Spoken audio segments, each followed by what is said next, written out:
So what are we doing? So it all starts, this may look like confused mayhem, which it is.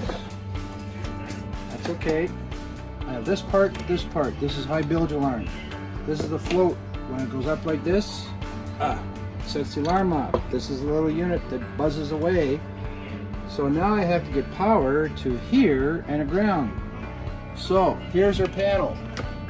On the panel, we had 2 spare breakers, which I put 2 in, one for now and one for future. And then this goes back into this back part here. And if you look at this wire, it's 141. Now I gotta get a wire from here and way down to the bilge. So after tearing the whole boat apart, Look at that. we have to find over here. And this is a Claudius 434. And look what we found.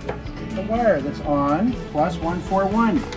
So now I've got power to here, which allows me to put my bilge siren down here, or buzzer down here, and then feed down into the bilge here, about 4 inches from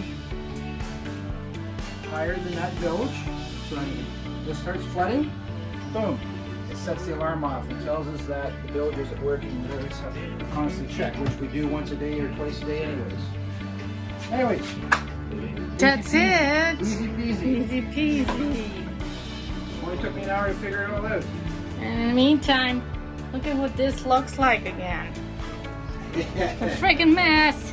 Hey, Everything taken apart. we lived in. Yeah, I know. And the only thing that keeps us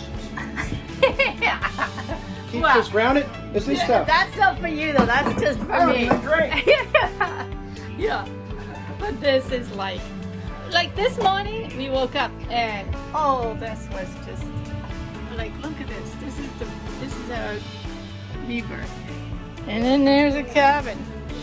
And there's stuff just about everywhere again. By tomorrow this has to be all cleaned up.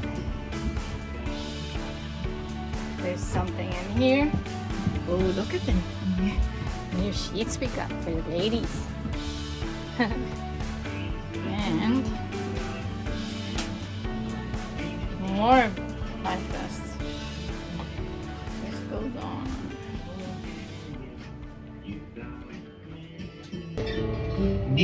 So this is the bilge pump. See? You see? Water fills up here. And if water fills up higher, this will go up. So if we get water up to here, then this will get on. And it will sense an alarm. There we go.